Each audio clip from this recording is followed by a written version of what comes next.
Hello, everybody. Hello and welcome to Reimagine's Candlelight Vigil on the one-year anniversary of the first death from COVID back in January 9th, 2020. It was at that date last year that in Wuhan, in the papers of Wuhan, was reported the first death.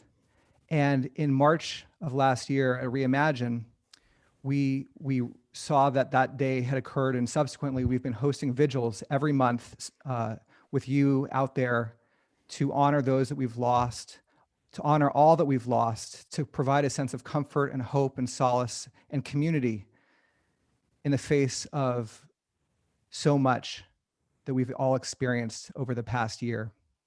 Today particularly is a very solemn occasion given the gravity of what we've all experienced, not just in the last year, but even in the last week.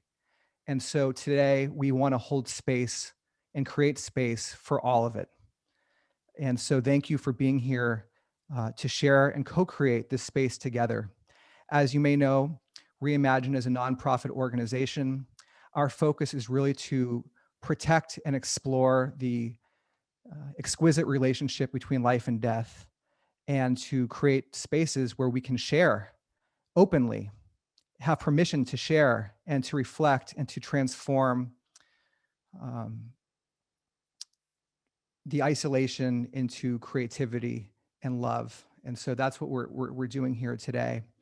And we're, again, grateful to have you. My name is Brad Wolf. I'm the executive director of Reimagine, and I'll be your host this evening.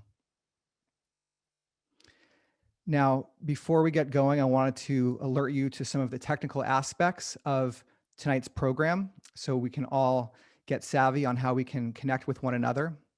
There's a mute button that you'll only use if you are speaking. So we have some great guests who will be using that button throughout the hour and 90-minute, the first hour, then 30 minutes of a sound ceremony, which we're going to talk about in a few minutes. Please keep your cameras on if you can. It's so great to see your faces. We are going to have an honor ceremony as part of this time together. And so that's what we're going to use the chat for mainly. You can also use the chat for questions to someone at Reimagine. And we also want to let you know that the closed captioning is available. If you click that little closed captioning bottom at the bottom and need a transcription of what's happening in real time, you can push that and you'll be good to go. So I want to share a little bit about the order of tonight's vigil service. Thank you, first of all, to Derek Hosberg, our program director, who created the beautiful altar, and the music that we had opening by Laura Inserra, who you'll hear later, leading the sound ceremony this evening. Katie Butler, who creates the opening bells for us, and then, yes, I'm Brad. And after this introduction, we're going to move into a beautiful honor ceremony where we're going to talk to some incredible guests who I'll introduce in a few minutes. And then we're going to close today, this 90-minute vigil, with a special sound ceremony. So we invite you today, now is a good time for it, to grab a candle. If you don't have a candle handy, this is a good time to go get a candle because we're going to be lighting candles together. And also to make sure you're in some comfortable space, a space where you can relax and feel open to accepting whatever comes up during the space together that we co-create. And so we'll move from that into a concluding prayer for all of us, and then we'll share some final gratitude. Now, I want to share a little bit about Reimagine's intention today, and really our intention overall and what we're doing here together. I talked about protecting this relationship between life and death and exploring it together in community. And we believe that there are multiple voices, multiple angles, that this topic, that what we're exploring touches so much of who we are. And so we as an organization try to explore these topics through really 4 lenses that we have brought together tonight. Each guest that we have represents one of these lenses. We have Dr. Larry Brilliant with us today, who represents medicine and caregiving through his outstanding work, which we'll talk about. The arts and humanities, we've invited Laura to share her gifts with all of us. In terms of spirituality and religion, we have the Rabbi Mintz, who also connected us in many ways to Laura and Dr. Larry Brilliant. And for that, we're so grateful. And then thinking about the fact that all these things touch community. And so we've invited one of our community members and our dear friend, Kristen Urquiza, the founder of Marked by COVID, to join us as well. So these are the voices. We want to hold space for all of these voices, for caregiving, for the arts, for spirituality, and for community. And we want to say that all of these, though Larry may be in one sphere and Laura may be in another, we all hold parts of these in all of ourselves. And so if we can be open to experiencing caregiving and creativity and spirituality and community, maybe together we can create a more just, beautiful world. So we're grateful for that representation that we have here today. Now, before we move further, I would like to read our Jedi invitation to all of you that's up on the screen now, and also to honor personally, acknowledge the Ohlone tribe, where I personally in San Francisco, I'm on this sacred land that they stewarded for us. So now with that, I want to share our Jedi invitation that it is a profound gift to create space for others around what matters most in life and in death. It is for this reason that learning how our work together can contribute to advancing the principles of justice, equity, diversity, and inclusion in our world is essential.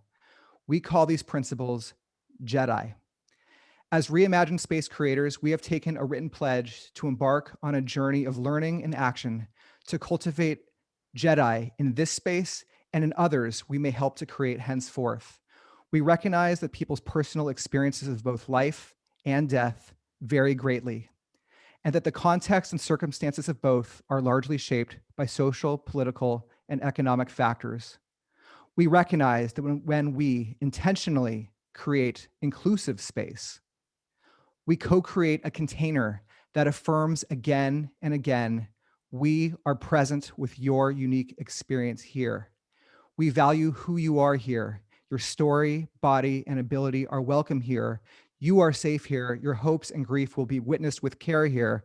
And this is particularly essential with the delicate and deep conversations surrounding end of life and the parts of living that matter most.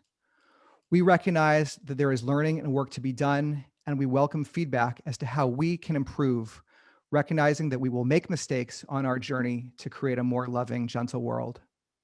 We aim for our mistakes to be high quality mistakes, and we commit to listening and learning. And so if you agree to stand with us in our commitment to cultivate justice, equity, diversity, and inclusion in tonight's space, when I turn off the slide, please place your hands outstretched to others, palms open, to symbolize this shared intention.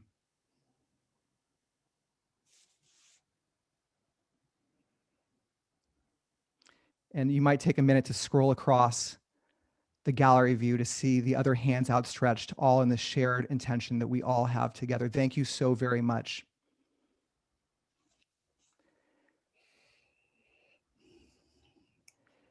And now, I would like to introduce to you our first guest of the evening,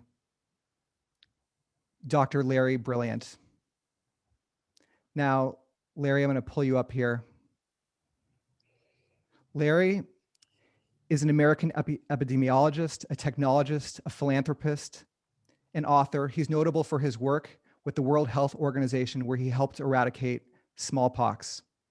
He's been described as a man who has always been in the right place at the right time. Yes, it's true. Larry Brilliant has engaged with some of the most prominent thought leaders, spiritual masters, heroes, and icons in this world, including Maharaji, Martin Luther King Jr., Steve Jobs, Mikhail Gorbachev, Wavy Gravy, the Grateful Dead, the Dalai Lama, and Barack Obama. His life's journey across continents has resulted in the direct involvement of some of the most significant medical, spiritual, and social achievements of the past century. The eradication of smallpox in India, curing blindness in over 4 million people, introducing the teachings of the Maharaji to the Woodstock generation, launching Google's philanthropic enterprises, and much more. You may have seen him on CNN during this pandemic, sharing insights about COVID and epidemiology. He's also the chairman of the board of Ending Pandemics. And his new book, Sometimes Brilliant, is something that you should probably check out if you are interested in any of that journey that I just described. And so with that in mind, he's also been a friend of Reimagine's, and we're grateful to have him here in conversation with us. And Larry, welcome. And I want to begin this conversation by asking, given the context of this space we're co-creating together, who or what are you honoring in showing up in this vigil today? Thank you, Brad. Welcome, everybody. I think all the great religious traditions have a ceremonial way of honoring someone, an individual, on the 1-year anniversary following their death. We're trying to do something a little different tonight. We're going to be honoring all the people that have died in the previous year, and from COVID. And if you think about it, the World Health Organization enumerates 1.8 million people who have died of COVID since that first virus jump from that first bat to that first intermediate animal and then to a human. Over 375,000 of those deaths were in the United States. We are only 4% of the world, and yet we account for 20% of all the deaths. We honor all those people, and I honor all those people. If you think about it, my profession of epidemiology, we think of those as numbers because we're trying to understand the trends and predict how many will be sick in the future. We want to get to 0 cases, so we have to know how many we have. But every one of those nearly 2 million people who have died in this past year are a mother, a father, a brother, a sister, a son or daughter. They're not just numbers. We all know that. That's really what we're celebrating today. We're honoring them because we know they're not just numbers. And for me, I'm honoring all the first responders, all the doctors, all the nurses, all the janitors, all the respiratory technicians who have died. Thousands in Italy, hundreds in the United States, all over the world, tens of thousands who have given their life in service to others in the most literal way that you can do that, by dying while trying to save someone else's life from this disease.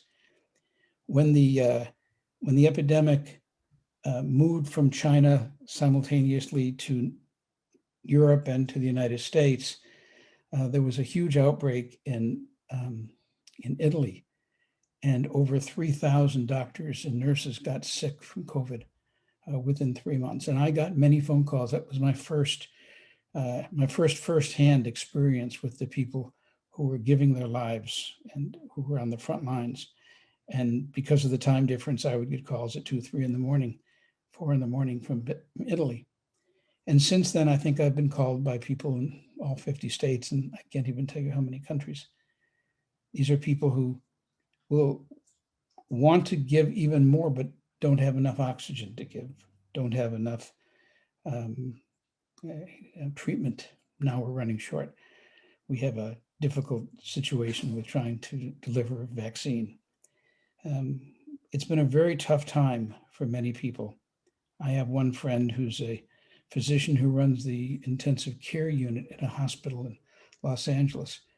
At one point, he had 80 patients in a row who walked into the hospital with COVID and did not walk out the same person or alive. So that's what we honor today. My honoring is for all of these people who have worked, all the essential workers, all the people who have gone outside of their normal work to take care of us, to protect us. And I thank them and I think of them as well as the 2 million who've lost their lives from this terrible disease. Thank you, Larry. And we honor that on your behalf and on all of our behalfs today. Thank you so much. And curious, when you think about this past year, on this day, what emotion comes up for you? How do you feel? What on this day? Well, so many. I have a cousin named Ashley Brilliant who is a cartoonist, just to get a little humor, and he wrote a book, and the title of the book was "I Try to Take Every Day at a Time, but sometimes a lot of them get up and gang up on me together." I feel that way about the emotions that I have right now.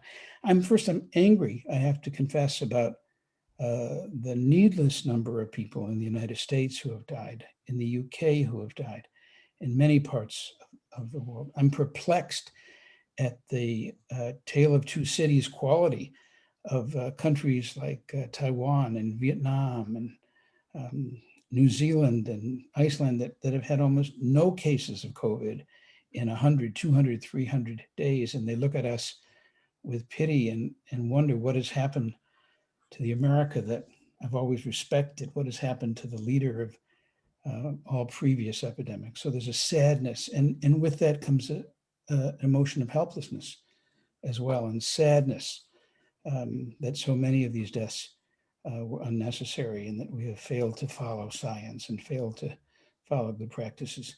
But most of all, I think about my friends who have been sick with COVID. I have two friends. I worked on the movie Contagion. I was the science advisor, and I have two friends who were part of that movie. And ironically, very early in this outbreak, they both developed COVID. One got really, really sick, and the other as well, but got treated quickly. So I walked through that with them, and the irony of someone who had worked on that movie getting sick from COVID just kind of drew a full circle for me. There's nobody who's protected. Nobody is safe. Nobody is immune to this virus. It is an equal opportunity infector. It may not be an equal opportunity killer, but it's an equal opportunity infector. And please, everybody listening, when you have a chance, get vaccinated. I'm not going to quibble when they offer me which vaccine. I'm going to take the first one offered to me as fast as I can, and I urge you to do the same thing. So, Larry, I read your bio a minute ago when we introduced you and shared part of your journey. And as you think about your life, as we think about your life, it's not just medicine, as I mentioned. There's a spiritual component, an artistic, creative component, and given that spiritual component, I want to bring in somebody now, Rabbi Sidney Mintz, who I know you two are friends. And Rabbi is a really incredible spiritual leader herself, who is an activist and is a champion of justice in this world. And I'm curious, Rabbi, if you have any questions for Larry about that spiritual aspect of his life or what's coming up now. Thank you, Brad. It's such an honor always to be with you and to be with my friend, Dr. Larry Brilliant. But each time in the last 10 months, I feel like it's been a terribly sad honor to be talking about this, even as we offered people comfort and solace. And so I definitely don't think of Larry Brilliant as Dr. Brilliant. I think of him as a spiritual mentor and brother of mine, somebody who has helped carry me through this time, and somebody who I always check in on, not just about the medical stuff, the spiritual stuff. And if you didn't think you were on a spiritual journey before something like this, I think it's woken us up to the fact that we're all very spiritual beings. And I don't mean religious. I don't mean people of faith. I mean, there is a spiritual essence that we are going through that Reimagine is very much about. So I wanted to ask you, Larry, you have been a part of many pandemics. And when I read your book, Sometimes Brilliant, we had that wonderful conversation together. You talked very much about the spiritual aspects of it and of what it meant to you spiritually and what it meant to see people who were so sick and to see the very last case of smallpox on this earth. And so I wonder what is different now at this point in your life, and what are you seeing that is different in this experience of this pandemic for people in the world than what it was like for you beginning, middle, and actually seeing the end of a pandemic? First of all, I love you, Sid. And I just want to know how Brad was able to make you appear by pressing a button. And if so, I want to know how I get that button so I can appear when I need you. Anytime. You know I'm there for you anytime. You know, I've sort of done this doctor and spiritual stuff kind of backwards. I was living in an ashram in a monastery in the Himalayan foothills with my guru Neem Karoli Baba and my wife Girija. And we were chanting and praying and reading all the holy books, the Ramayana, the Dhammapada, the Talmud, the New Testament, the Quran, and meditating every once in a while. My guru one day, and it seemed to me out of the blue, called me. The name that he had given me was Dr. America. So he bellowed out Dr. America and called me. And then he said that I should leave the ashram right away. Girija just go and take care of me, and that we should go down to New Delhi, and that I should work with the World Health Organization and help eradicate smallpox. You have to understand how preposterous that was. I was a hippie. I did graduate from medical school and I did do an internship, but that was it. After that, I joined a bunch of other hippies and we drove all over the world in buses. And the idea that he would say to me one day that I should go participate in the eradication of smallpox. Well, first, I barely remembered smallpox. Maybe they mentioned it on a Thursday in medical school between 2 and 4 o'clock or something. And also, I was so ill-fit, undertrained. I didn't know what smallpox was. I'd never seen a case.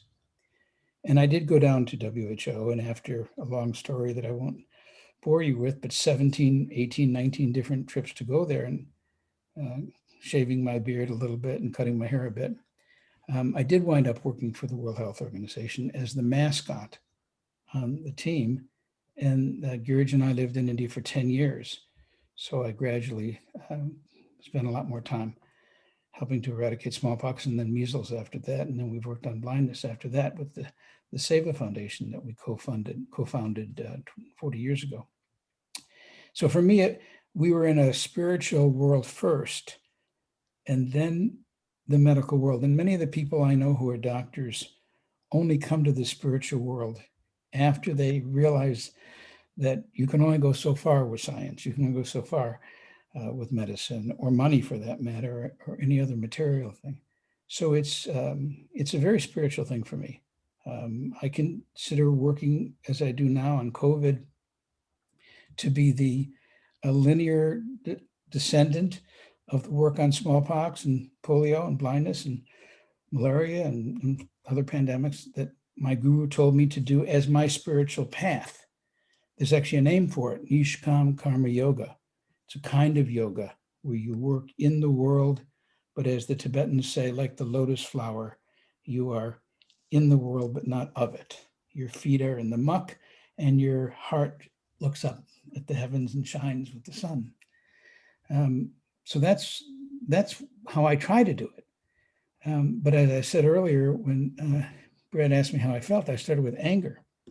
So I may not be doing it very well, because my first emotion when I think about COVID is feeling distraught that we've had to have so many people suffer.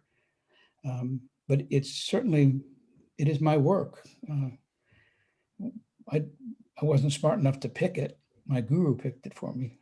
Maybe I was just really lucky to have a guru. We're all lucky if we can find somebody who's a mentor or a guru to help us find ourselves, really. I'm interested not only what's different in the world today. I mean, you lived through that and the world lived through it, and now we're living through it. And I know people are always asking you to be the prophet, Larry Brilliant, and say, like, when is this going to be over? And I think we're kind of done with that questioning, because now we're seeing that it's not going to be over, that things are going to keep changing and changing. What does that feel like from your vantage point after people have kept, asking you in the first few weeks, is this going to last longer than a few weeks, a few months? And this sense of the darkness, when is it going to be over with the vaccine? And, with what it's going to look like a month, 2 months, 6 months from now. You're right about not being the prophet. There's only one medical instrument that is 100% accurate, and that's the retrospectoscope. And I don't even have a prospectoscope. let alone it being that accurate. No, I think that we are pretty much where all the epidemiologists, the Cassandras like me, we all pretty much predicted this and felt that this is the way things would go when there would be a novel virus that human beings had no immunity to that jumped from an animal to a human. There are 3 or 5 of those that jump every year from an animal to human. Some of them die out, some like SARS or MERS die out after infecting a lot of people. But, you know, we've all heard those names: Zika, Ebola, bird flu, swine flu, West Nile. That's the family that I'm talking about. This one feels different because we've had such incompetent political leadership. It doesn't feel different in how bad it is or how rapidly it's running through the world. It is a pandemic. In fact, I would say it's almost like a race. The virus, we say, travels at exponential speed, but so has science. And this is the great gift that we've been given. No one that I know would have expected that we would have a vaccine in people's arms and a campaign to vaccinate 7 billion people, all going on the anniversary of the first case. That is incredible. We have 2 really good treatments, monoclonal antibodies. We've got dexamethasone. We have a plethora of tests, and they will get better and better. So when I look at what will make the world look like it's normal again, the vaccine, and we have to be really careful here because the world is 7+ billion people. It's going to require 15 billion doses of vaccine if everybody's got to get 2 doses. And the US may have, you know, we're rich and we may have the vaccine quickly, but we will never be safe and we will never be morally safe until the vaccine's available to everybody all over the world. But I do think that will make the world feel normal is when we get these diagnostic tests that all of us have stayed in line waiting for, or waited for a test coming in the mail after 3 or 4 days saying that we were okay to go visit our mother or our uncle. When we get these tests that cost $10, take 10 minutes and are 99% accurate, and you can do them at home, then the world will start feeling a lot more normal, because then you'll be able to go out and do many of the things you did before. And over the next 6 months, as we go from 0% vaccinated up to 50 or 60% vaccinated, that part of the world will begin to feel more normal. And we will also start, I don't know, the next couple of weeks are going to be hell. Maybe the next couple of months are going to be incredibly difficult. But after that, I think things are going to start getting normal quickly. Tony Fauci says that the cavalry is coming, and the cavalry is a politically loaded word, but the image of people coming to our rescue, it's science that's coming to our rescue. And I do think things are going to get better very quickly after a couple more months of great difficulty. Why do you think, or what do you think about COVID-19? And maybe it's not on the virus side, maybe it's on the political side or the world side that has actually made it so difficult for people to just understand that this is a virus and that people are actually getting sick. And I mean, it's when you say the number, it's almost 2 million people who have died of this virus. It's hard for any of us to, that number is so immense, it's too much for us to absorb. But then when you talk about somebody's mother or their brother or their son dying, we can all feel that heartache. We can reach out to people, but what is it that has prevented everyone from being a believer, or everyone from wrapping their arms around and taking care of one another? That's what, when you say anger, I have the anger that you have about what has gone wrong in our political system that's made it, the numbers have grown exponentially. But what is it about humanity? I know it's a very hard question that's making it so hard for us to just take care of one another or look out for one another. I think COVID is a teacher in a harsh way. It has found all the seams in society, the seams of racism and sexism and the seams of ageism, the seams of the huge difference in the rich and the poor in the United States. So for example, I don't know anybody that has had a relative die of COVID who doesn't believe in COVID. I don't know anybody that's had a relative die who's not wearing a mask and socially distancing and washing their hands. But until recently, 80% of Americans said they didn't know someone who had died of COVID. Of course, that's going down now. And more than that, 90% said no one in their family had gotten sick from COVID. Because we have so many asymptomatic cases, which is very different than smallpox. We had no asymptomatic cases in smallpox. You could see the disease on everyone's face. So some people can have the disease and feel like, oh, it's nothing, or I'm strong, or I'm rich, or I'm young, or I'm healthy, and not realize that 70 or 60% of all the deaths in many states are people over the age of 70. 80% of all the deaths in Georgia were African Americans. All the deaths in Singapore were migrant workers who were kept in migrant worker quarters. We could go on and look at all of those people who are the poorest and most vulnerable, who society has cast out, those who have not been the winners of this roulette wheel that we have in our socioeconomic system. And those are the people who have been dying. And because it's not me, they don't look like me. Until that happens and that disease comes into your family, that's where you have people who are not wearing masks. That's changing. I'm pleased to tell you in the United States, we're over 85% of people wear masks all the time now. But that it came to this, that we had to reach such horrific numbers in order to put a dent in their thick skulls or open their hard heart. That's something for us to spend a lot of time thinking about who we are and why when we say e pluribus unum, out of many one, or we say we're all in it together. I don't know how much we've really meant that. And I think COVID, or maybe the retrospective on COVID as an quieter time, we're able to understand what it did to us and how we allowed it to do it. Maybe we'll understand that we really want to be all in it together, and we have to change a lot of things to get there.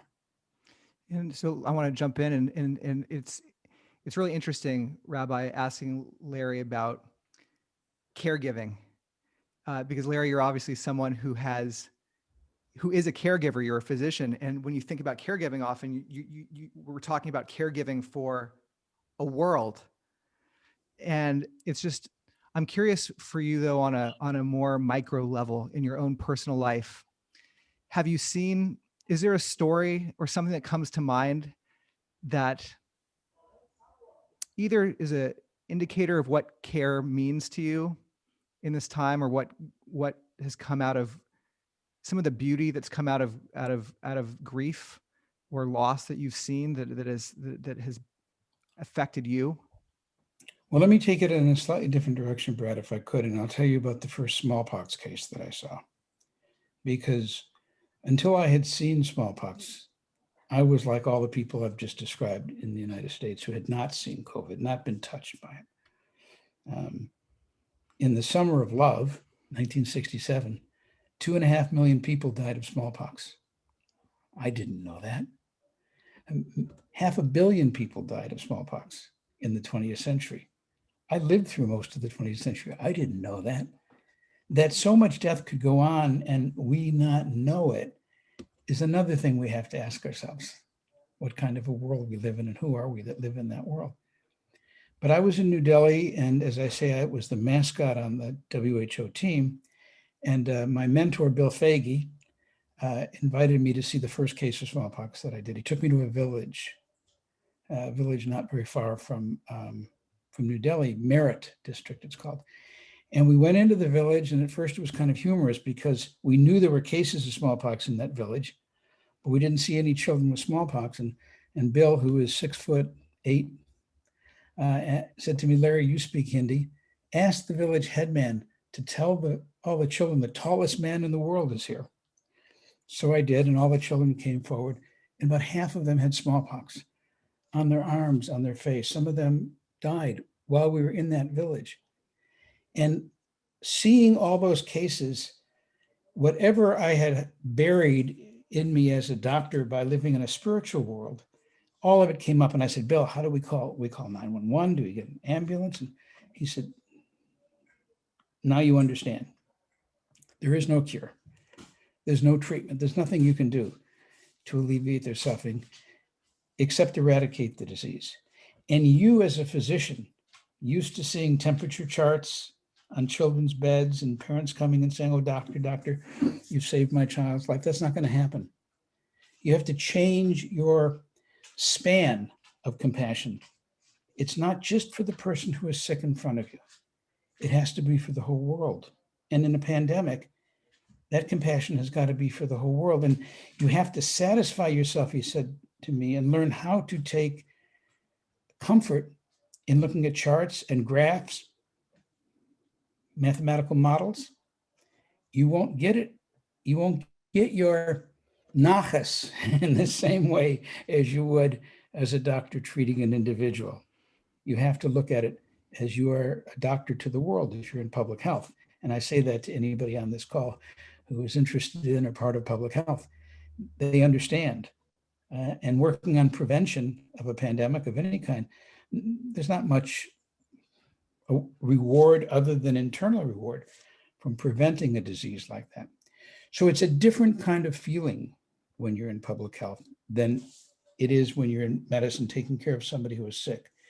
And I have been in awe of the Tony Fauci's. I have been in awe of all the docs and the nurses, especially the nurses who have been risking their life with much less compensation, much less gratitude. But the people, the respiratory therapists, the people who clean up after somebody has died and bring them into morgues. So the enormous number of wonderful human beings who've had a chance to shine in this outbreak. I would never ask for it to arrive in order to give them an opportunity to shine. We have a lot of people to be grateful for. So it's Yahrzeit. We're really first and foremost honoring the dead, but let us also honor the living, those who helped us and continue to help us and will help us as we get to the point that we can throw COVID into the dustbin of history. Larry, thank you so much for being here with us today, for sharing your wisdom and your knowledge. I'm going to ask one last question before we move to our honor ceremony. We have an audience here who's shown up both in the Zoom room and also across some of the social channels on the internet, and our voices hopefully and our connection here can maybe even resonate spiritually beyond the internet connections that we forged here together. Can you share a message with us as you leave us this evening on this day that you just want to leave us with, that's coming up for you? What's your message to us and to the world? Wear a mask. Stay 6 feet away from everybody else. Don't share air with people you don't know. Wash your hands, and then help anybody who can't afford a mask to get one. When you think about how you're going to channel your compassion, give money to the food bank. Because when we talk about the victims of COVID, we talk about the people who are sick. We don't talk about the people who've lost their jobs or are hungry. Find a way to take what you're feeling about the disease, and if you're not a doctor, you're not a nurse, you're not somebody who's giving direct care, find a way to help indirectly, especially in ways that you know you're not going to get thanked. That's the real true test of altruism.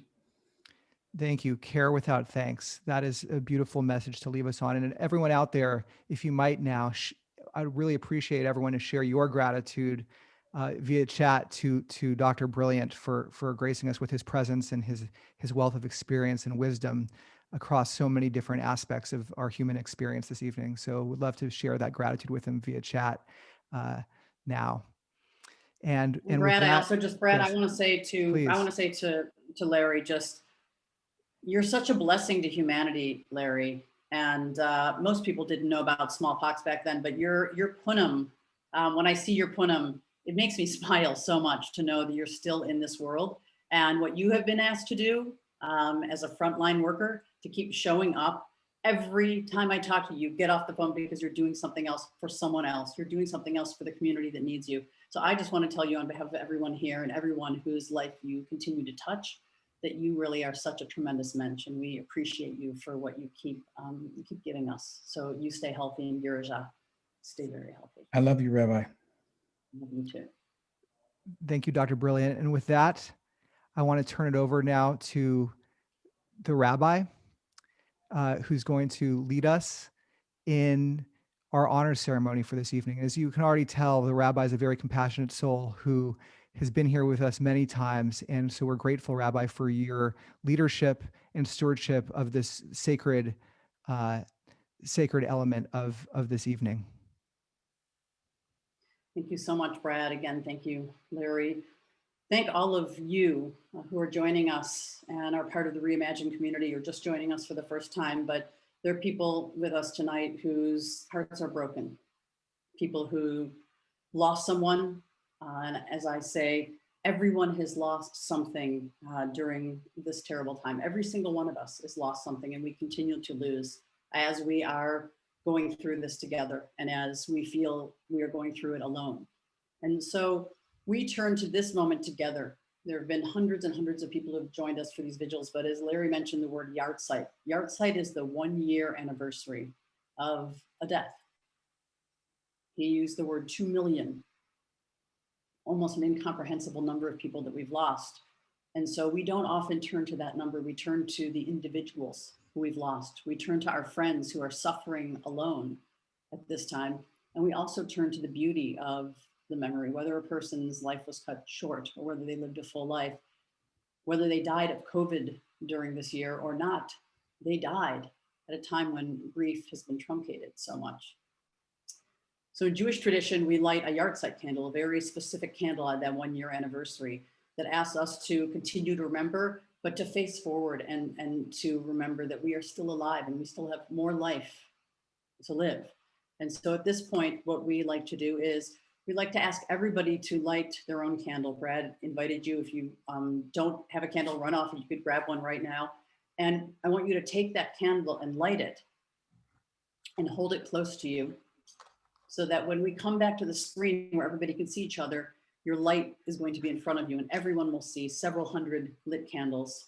And then together, we're going to repeat these words that we've been repeating every single month for the last 10 months in memory. So light your candle and please join me in reading this.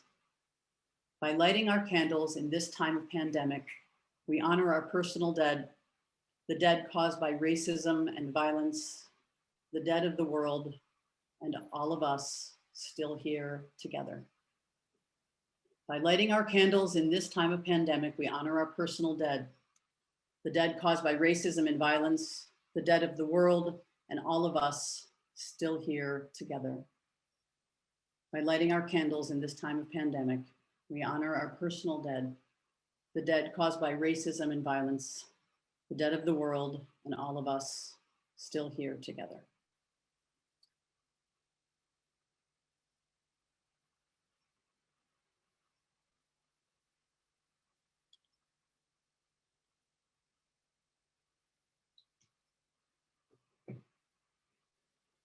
And as we think about this dark tunnel that we have been in, when we think about all the lives that have been lost, I want to take a moment to reflect on light. In Jewish tradition, this is the very end of the most sacred day. It's called Shabbat, or the Sabbath. And it goes from sundown on Friday night to when there's 3 stars in the sky on Saturday night. And wherever you are, well, maybe not all the way in Alaska, there are 3 stars in the sky. It's dark. And what I'm going to bring for us tonight is the reflection of this special candle. This candle is the Havdalah candle. It's a candle of unity. It's a candle of oneness. And we lit the yahrzeit, the 1-year marker of the first moment that was recognized in science of the blight that we all know in this coronavirus as COVID-19. But the candles are not solo. In every faith tradition, we light candles. If you don't have a faith, you still light birthday candles. Candles are about bringing light to one another. And so I'm going to light this Havdalah candle, which is a candle that has many, many wicks, just like all of the people here who have come together, and we feel that we are separated by these boxes. We see each other in boxes every time we come together. Doesn't matter if it's Reimagine, if it's a family reunion, if you're in a meeting, we have been boxed in now for 10 months, but we still keep coming together and lighting the lights. We feel the sadness and the darkness. This Havdalah candle reminds us that we really are united. And as Larry reminded us in his brilliant way, we have to keep taking care of each other. We have to keep taking care of not just ourselves and our loved ones. We have to take care of people we don't know, but we know are hungry. And we have to take care of people who we don't like. And we have to take care of people who are ill in their bodies, in their spirits, and their minds. And so as we reflect on what candles mean, the end of this day, this Saturday, which is the day of reckoning that we have lost that many people. And now more and more people know someone who's been impacted, who is sick or has already died of COVID. Let this Havdalah candle be an illumination and a sense that we will continue to bring candles together as a symbol, not only of coming from a profane place to a holy place, but knowing that even in the mundane spaces in our world, each one of our souls is there to touch one another. I'm so grateful to Reimagine for bringing us to a place where each time we get together, we light candles, we look into each other's eyes, we have some incredible inspiration for healing. And that is what this Havdalah candle is. And at the end of the ceremony of Havdalah on Saturday night, you dip this into wine or grape juice and you hear a sizzle at the end of the day. And that sizzle is not to say it's all over. It says, take a little bit of the sweetness that you felt, take a little bit of the wine, of the spice, of the candle into your next day. And may this vigil, may this vision of what tomorrow may be, remembering the yard site, remembering it's been 1 year, also be a light that reminds us that we need to continue to move together as a community. And we need to be inspired not only by memory, but by the life that we will lead ahead of us. And so I invite us all to once again put the candles up to the camera.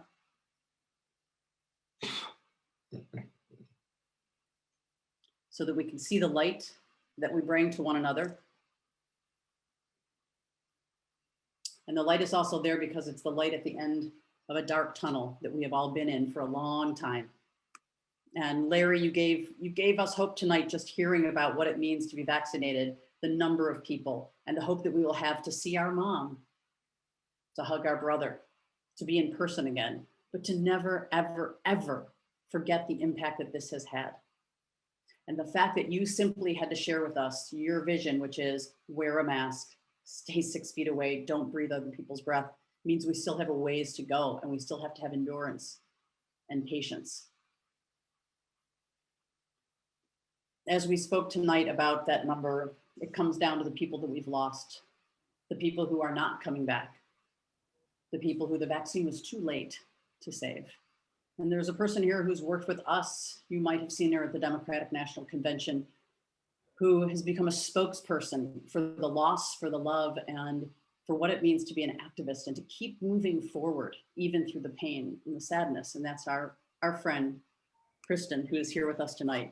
Kristen Arguiza was someone who lost a parent, her father, to COVID. He was not a sick person before COVID. And we have asked her, as she has come and taught us, and she has spoken out. And I know this for so many of us has been an incredibly devastating week, whether you're a United States citizen or not. It's a part of this pandemic, what is going on. What happened this week? That violence, that insurrection caused 5 more deaths, totally unnecessary deaths. And so I am going to turn now to Kristen, who in a very personal way will share with us a moment about what COVID has meant and what she has lost. Thank you, Rabbi, and thank you everyone for being here today and creating this space and carving this out for yourselves and for each other. When my dad passed from COVID this summer, just about 6 months ago, I didn't think I was going to be able to wake up the next day. The emotions of what I was feeling was so intense, from the anger to the sadness to the disbelief and everything in between, that I knew I needed to do something, or I was afraid that I might implode. And I turned to the only thing that made sense to me, which was to try to help prevent anyone from having to feel what I was feeling and to go through losing a loved one from this terrible, undignified, and in many cases preventable death. So that's why I launched the nonprofit Marked by COVID, where we're helping to uplift stories, to share the myriad of ways in which this pandemic has impacted our lives. Building upon what Dr. Brilliant was saying, it's about the loss of life, but it's also about how people are suffering who are alive because they do not have what they need to be able to pay rent, to put food on the table, to properly educate their children and still hold a job. Over the course of the last several months, I have met so many incredible people that have given me hope, that have been a warm blanket to wrap myself in as I manage to wake up every single day and try my best to help others raise their voice and hold elected officials accountable. This week has been particularly difficult for all of us. It's also been particularly difficult for people who have lost loved ones to COVID. To see the passion of these insurgents for a cause that does not exist, whenever there is a real cause that is literally killing thousands of people a day. It only brings to the forefront just how far we have to go. This vigil is an important space to be able to be together and know that it's worth fighting for. I believe that there is so much more kindness, respect, generosity, love, compassion in the world than what we necessarily see on television or on social media channels. And this here is proof that that is true. So thank you so much for allowing me to be a part of this, to share my story and where I'm at. And as I think about what brings us here together today, know that, as Dr. Brilliant said, every single action that we each do to slow the spread and save lives matters. Thank you so much, Kristen. Thank you for sharing that, for being a voice, for being an activist. You founded Marked by COVID to take that sadness and take that anger and that incredible disappointment at medicine and our government, medicine because of government, and to put it into a place of action and passion and to get people behind you and surrounding you. You're an inspiration. And in that way, I think, as Dr. Brilliant said, that COVID has taught us so much about ourselves. And hopefully, the more stories that we hear, the more action there is in terms of people in our country, I can only speak for the United States of America, to take care of one another, to keep up and be vigilant about the spread of this disease, because it's not over.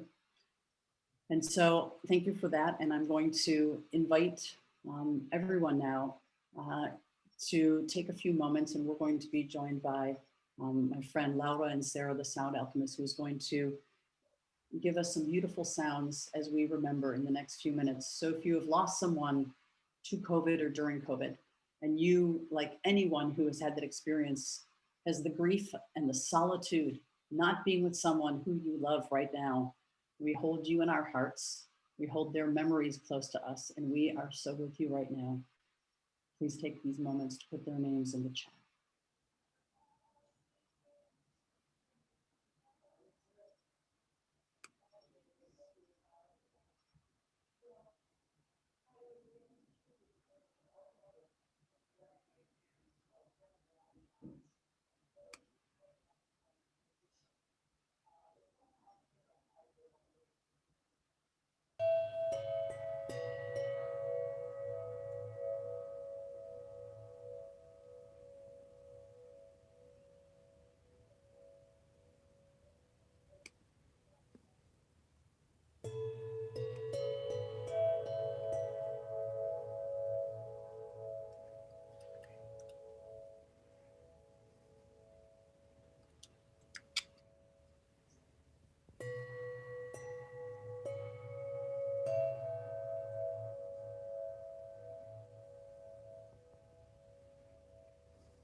Laura, Yes. thank you so much for bringing that moment to us, to give us the space to honor our dead, to remember the lives lost and all of the love that we received in our lifetime from those people, the love that we shared with them. And we are also, in these moments of memory, sending our strength and honoring those who are the first responders, the doctors, the nurses, the healthcare workers, the orderlies, the people who are in the morgues, all the people who are the helpers, the healers, the savers. We honor them. It is my great honor to introduce Laura Inserra, our sound alchemist, and my dear, dear beloved friend, who has brought so much incredible comfort for so many years through her techniques, her unique techniques of bringing sound vibration live. And now, by some miraculous talent that she has in her incredible home studio, she is able to transcend the intense difficulty that we have of being in two dimensions. And Laura is going to offer us a sound ceremony for this next period of time. And I'm so grateful to you, Laura. I feel like I can be here with you now, as Ram Dass would say, be here now. And we are all here together in this way that you seem to bring your gifts to transcend time and space and give us what we need. So thank you, my dear friend. Oh, thank you. Thank you, Rabbi Sid, and thank you, each one of you that are here today as a speakers, and each one of you that show up with your own field of emotions, with your own losses, with your own presence, because I feel that one important element it is to stay connected as a community, as a family, as within ourselves, connected to what we feel, connected to our grief, our anger, our sadness.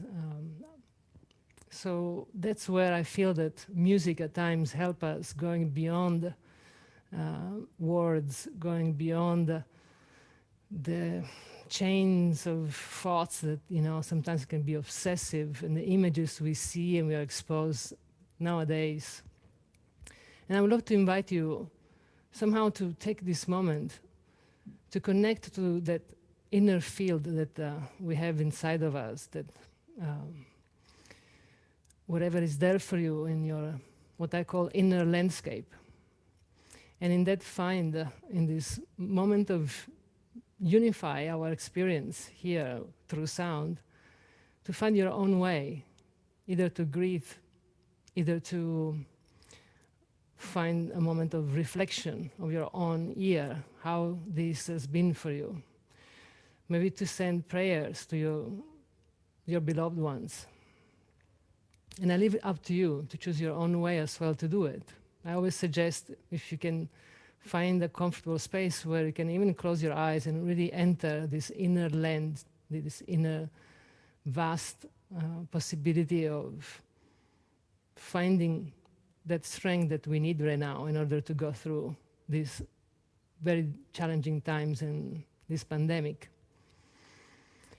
And yeah, I feel in that, again, I leave it up to you if you want to close your eyes and just let music take you where you need to go, and let music also let you feel what you need to feel, and feel in that the freedom of just let it go through your body.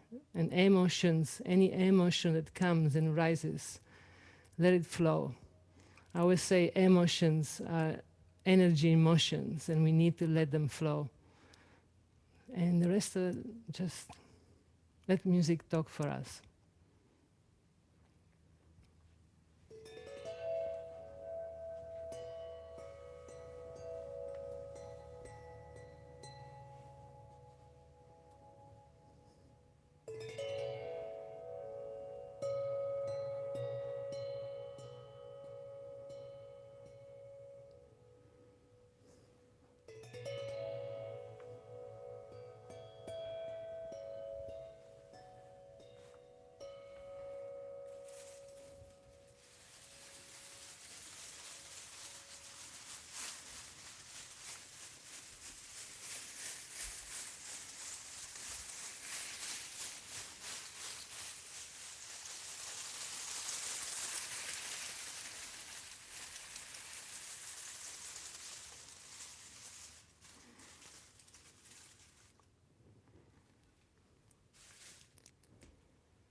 gently, let's come back in the space we're in this beautiful gathering, united as one.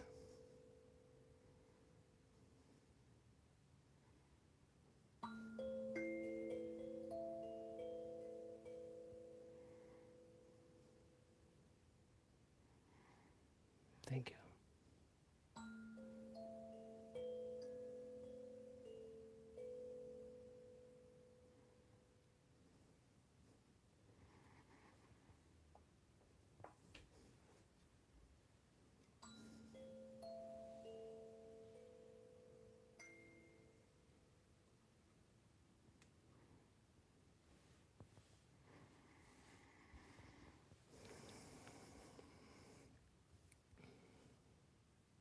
Thank you, Laura, for that beautiful blessing we all received just now through your music and your heart and your soul that just shined upon all of us.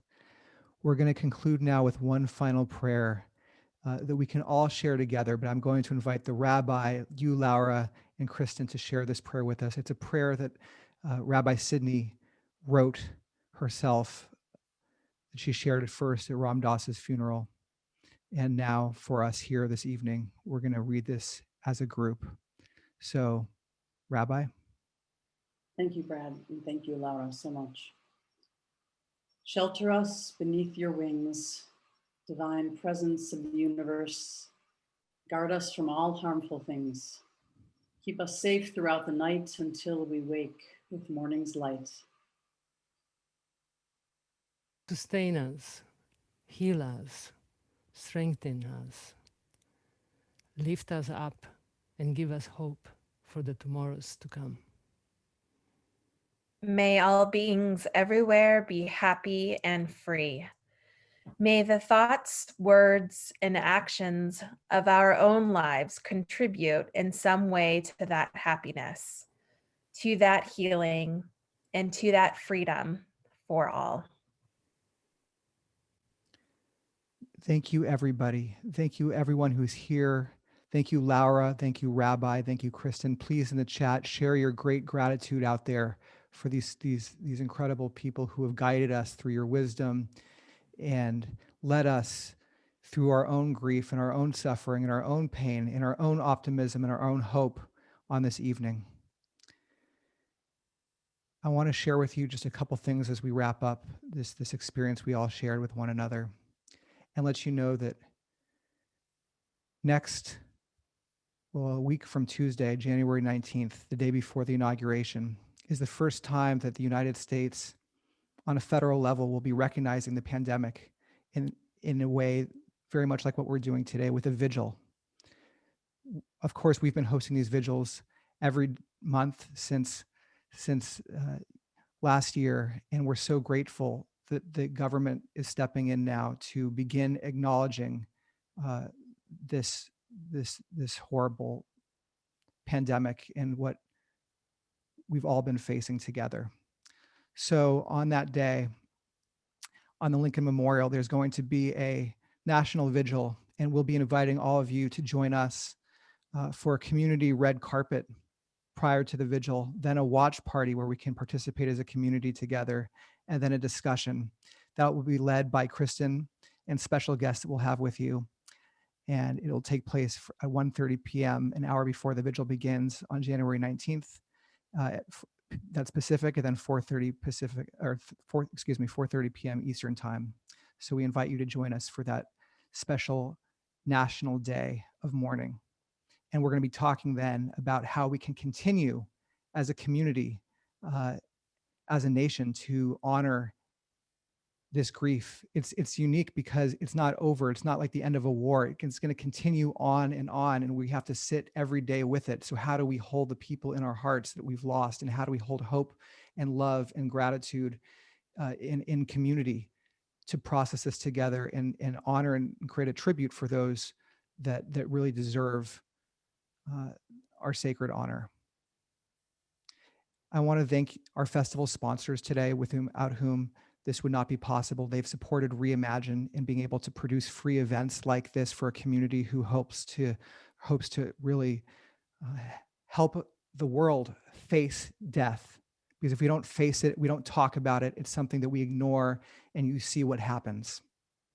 But you see what happens in a positive way when we can come together. I want to leave you with two brief poems. These are in the spirit of our creative endeavors. Each of these poems is 5 lines, 3 syllables each, and is meant as an offering of gratitude. First, to our leaders this evening. Kristen's heart, Laura's art, Larry's care, Rabbi's soul, we are whole.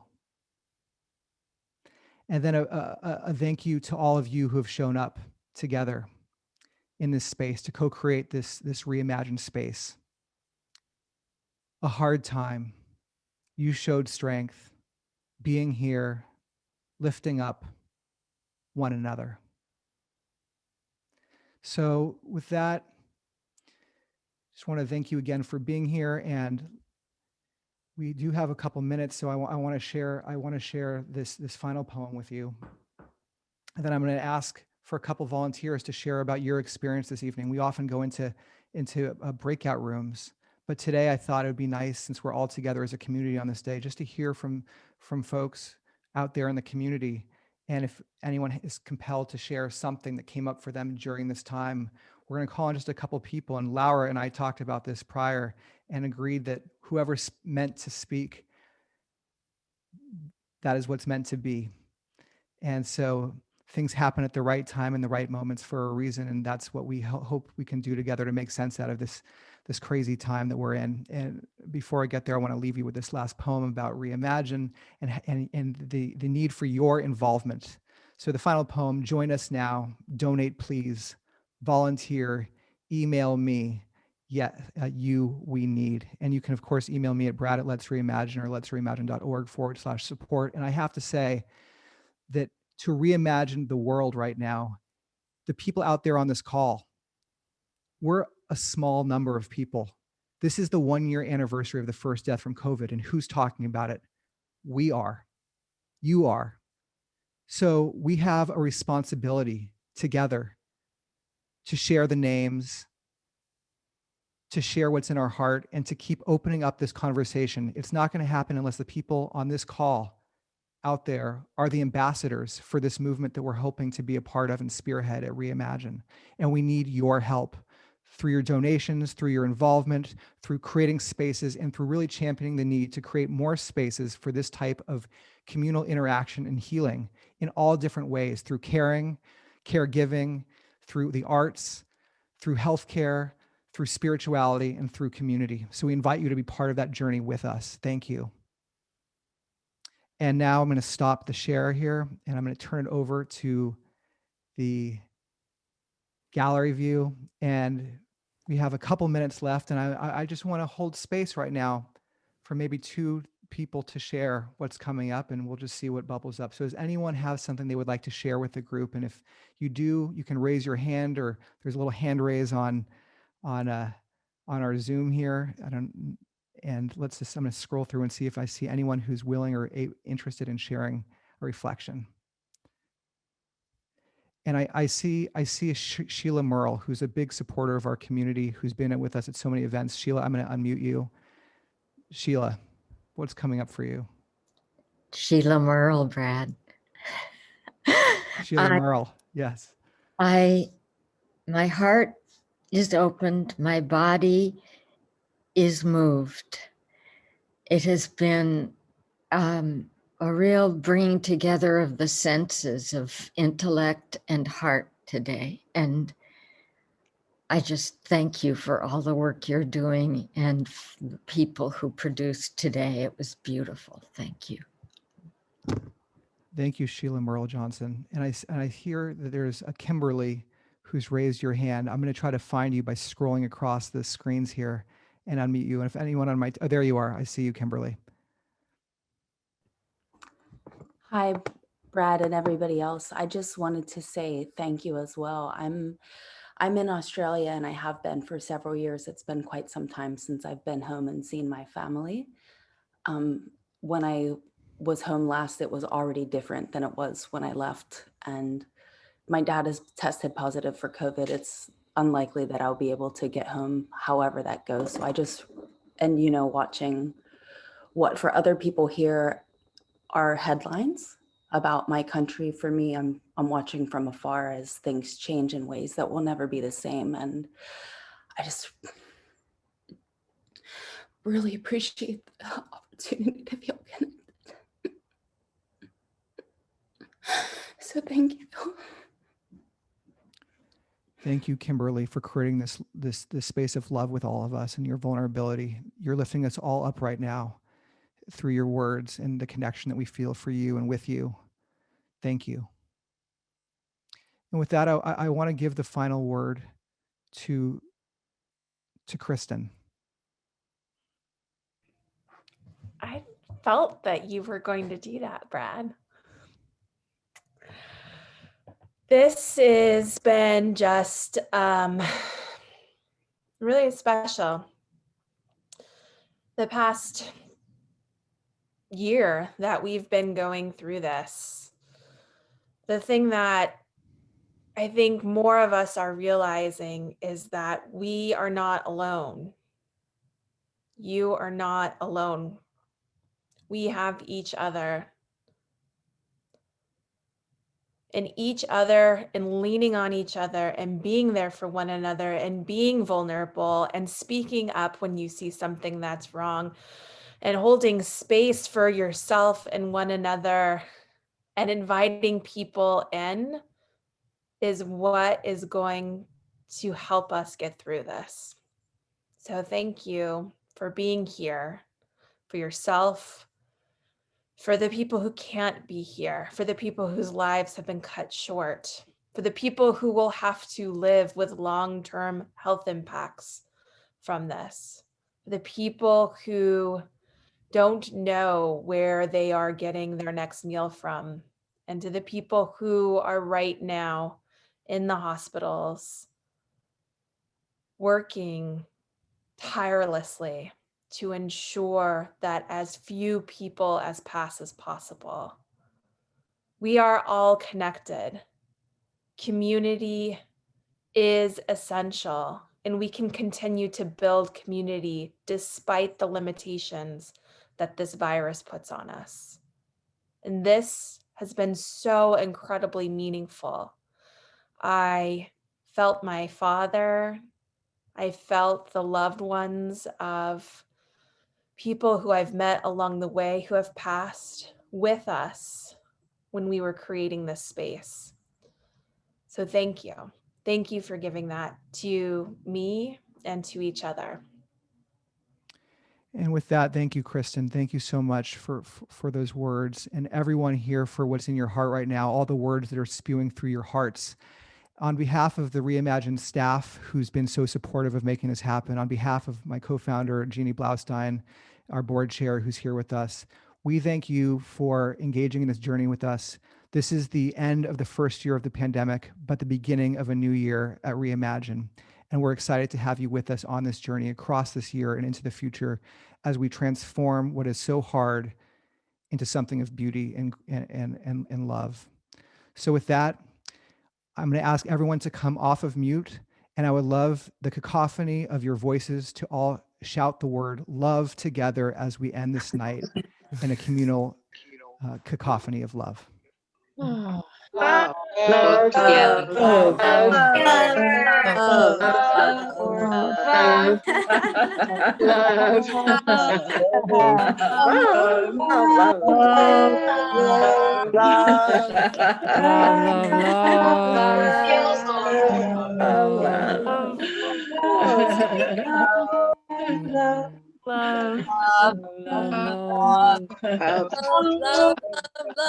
Thank you.